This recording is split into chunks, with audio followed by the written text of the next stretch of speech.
Le premier livre des Chroniques, chapitre 17. Lorsque David fut établi dans sa maison, il dit à Nathan le prophète, « Voici, j'habite dans une maison de cèdre, et l'arche de l'alliance de l'Éternel est sous une tente. » Nathan répondit à David, « Fais tout ce que tu as dans le cœur, car Dieu est avec toi. » La nuit suivante, la parole de Dieu fut adressée à Nathan, « Va dire à mon serviteur David, ainsi parle l'Éternel. Ce ne sera pas toi qui me bâtiras une maison pour que j'en fasse ma demeure, car je n'ai point habité dans une maison depuis le jour où j'ai fait monter Israël jusqu'à ce jour. Mais j'ai été de tente en tente et de demeure en demeure.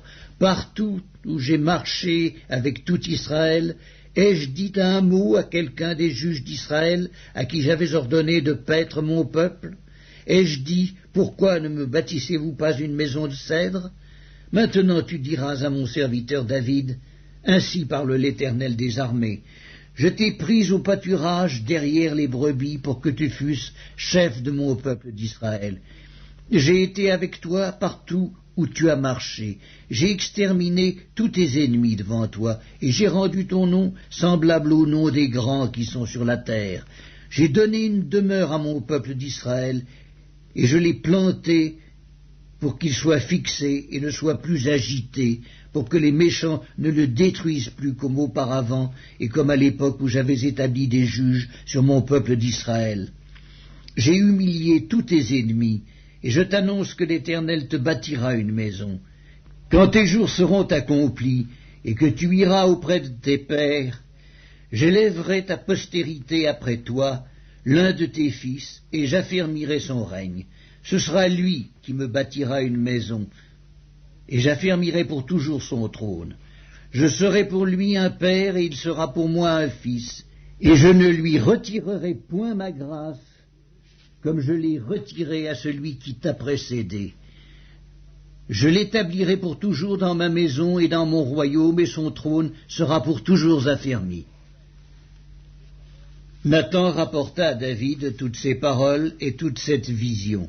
Et le roi David alla se présenter devant l'Éternel et dit, « Qui suis-je, Éternel Dieu, et quelle est ma maison pour que tu m'aies fait parvenir où je suis? C'est peu de choses à tes yeux, ô Dieu. Tu parles de la maison de ton serviteur pour les temps à venir, et tu daignes porter les regards sur moi à la manière des hommes, toi qui es élevé, Éternel Dieu. Que pourrait te dire encore David sur la gloire accordée à ton serviteur?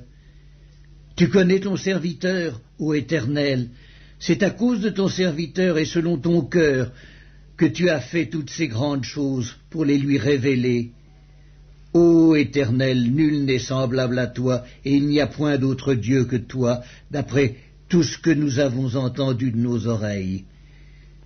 Est-il sur la terre une seule nation qui soit comme ton peuple d'Israël, que Dieu est venu racheter pour en former son peuple, pour te faire un nom et pour accomplir des miracles et des prodiges, en chassant des nations devant ton peuple que tu as racheté d'Égypte?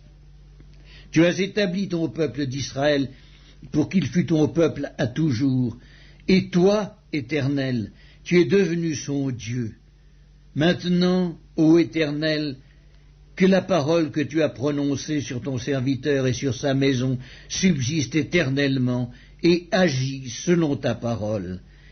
Qu'elle subsiste afin que ton nom soit à jamais glorifié et que l'on dise « L'Éternel des armées, le Dieu d'Israël, est un Dieu pour Israël » et que la maison de David, ton serviteur, soit affermie devant toi, car toi-même, ô mon Dieu, tu as révélé à ton serviteur que tu lui bâtirais une maison. C'est pourquoi ton serviteur a osé prier devant toi. Maintenant, ô Éternel, tu es Dieu et tu as annoncé cette grâce à ton serviteur. Veuille donc bénir la maison de ton serviteur, afin qu'elle subsiste à toujours devant toi. Car ce que tu bénis, ô Éternel, est béni pour l'éternité.